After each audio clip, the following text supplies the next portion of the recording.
Hello, welcome to the Real Bit Wars. I'm Chris, and today we have some pickups to show off once again. First and foremost, this is Wally. This is our brand new Boston Terrier puppy. He's 10 weeks old right now. We have one other dog. She is a Pit Bull Terrier. She's about 6 years old, so we got her a playmate. And they love each other and hate each other at the same time. They're like brother and sister. So that's the big pickup right now. That's been occupying a lot of our times because you're not potty trained yet, are you? Nope, he's not. So that's a bit of a mess, isn't it? We'll get that taken care of though. All right, next up, I got a video game. So I have been wanting this for a very long time. Teenage Mutant Ninja Turtles 3, Radical Rescue, and I got a pretty solid deal on it because if you can see there's some label damage. Wally's a little upset. I have him in like a kennel bag next to me and he doesn't like it in there. So you're gonna hear him whine throughout this whole video. I always like to share the records that I pick up. I went on a bit of a binge for LP and Run the Jewels. I did not yet have their first album, so I got that. This is colored vinyl. It has like the splattered clear vinyl there. This album is phenomenal, by the way, if you've never heard of it. So they just refer to this as RTJ1. And I also got some of the LP solo stuff. This is a little bit of an older pickup, but I hadn't shared it yet. I was holding off for now. He did the soundtrack to the Capone movie, which was a really great movie, but historically it's very inaccurate. And then they did reissue 3 of his solo albums recently, so I went ahead and picked those up. Again, these are all colored vinyl. We got the gray, fantastic damage. This one has a pink vinyl. And finally, so I'm hoping maybe they'll do some more of these reissues. It's got a red smoke color there. So if you don't know, I collect different releases of the Star Wars trilogy. Found this at a thrift store. It was like 50 cents or something. Didn't have this version yet, so why the heck not? And another DVD I'm very stoked about. I collect George Romero movies. I was under the impression that I had them all. I was unaware that this movie he did called The Amusement Park, which was thought to have been lost, actually got found and re-released, and here it is in all of its DVD glory. You're okay, buddy. But when I first heard of it, I looked it up, saw the still photos. It has that George Romero aesthetic to it. It looks like one of his movies. It's just a little bit shorter than his other work, but the film itself is phenomenal. This actually is also available on Shudder, so you can stream this and check it out if you want.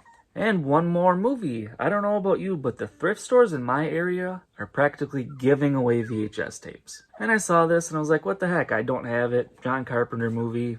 It's a classic. Figured maybe it was time to revisit it because I haven't watched this one in a while, so I'll probably upgrade it to DVD sooner or later, but the VHS will do for now. And next up, I found this book at a thrift store, Video Game Creators. At first I was a little skeptical, but I flipped through it while I was at the store and I saw stuff in here like the Nintendo PlayStation, the Sega Mark III, so it feels like they do kind of dive a little bit deeper in there. Haven't read it yet, but I am excited to check this out. Next up, a new book I picked up that I did read, Springfield Confidential by Mike Reese, who has worked on The Simpsons for many, many years. This is one of the funniest books I've ever read, man. This is hilarious. It's his perspective, not just of The Simpsons, but his career. He worked on other things like The Critic, the Ice Age movies, and various other things as well. Definitely worth checking out, even if you're just a casual Simpsons fan. This is a fantastic read. And like I said, the humor is just awesome. And finally, we have an unboxing to do here.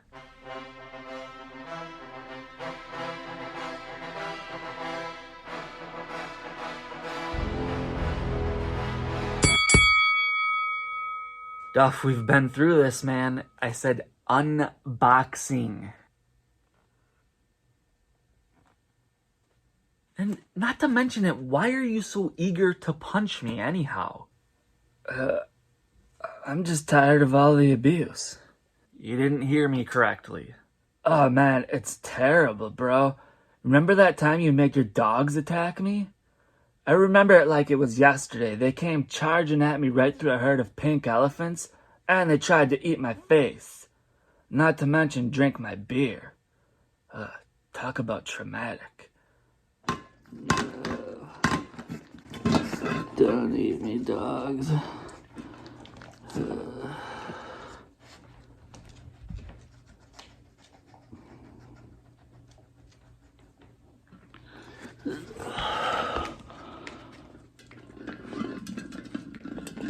I don't think your memory is quite as vivid as you believe.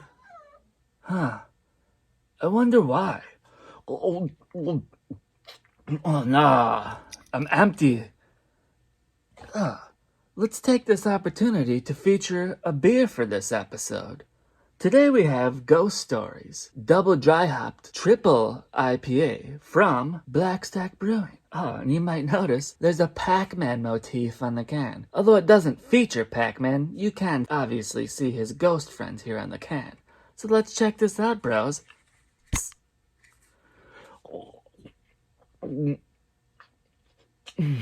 Yeah, that's refreshing, all right. Okay, so anyhow, I got these games from Josh Moore. He has actually posted a video of what I sent his way already, so the link is in the description. Please go check that out. Give him a subscribe. But let's crack this open and see what we got going on here. Oh, I should have known. Oh, so if you're unaware, Josh Moore has a reputation of being far too generous, and he's outdone himself once again. So we'll get to that in a moment. But first of all, I contacted him about a game he had listed Shadowrun for the Super Nintendo. And as always, if it's a Super Nintendo game I don't have, it's on my wish list. Then we started kind of talking to see if I had anything from my collection that I could send his way, because I don't really have any doubles, at least not very many of them. I did have a game that I don't play very often that he was interested in, but then we were kind of a little bit apart in the prices, and he kept sending me pictures of stuff he had, and finally I saw this one and I thought, yeah, absolutely, I want that. The Lost Vikings for the GBA. I love this series. I'm trying to collect every different port of these games that there is. So yeah, he sent me those two games, and apparently now I owe him one big time, because there was another game he had that I said, I don't have that. Perhaps if we can't find anything else that would work. And he apparently just went ahead and sent it to me anyway. Super Monaco GP for the Genesis. So again, the Genesis is one of those consoles, if it's a game I don't have, I'm always interested in it, and I love racing games. I do have the sequel to this on the Game Gear, so yeah, Josh, thank you so much. I really, really appreciate that, and I feel like I'm gonna have to send something your way now to level out this deal a little bit, because you've outdone yourself once again. But that does it for today's episode of The Real Bit Wars. Thank you for watching.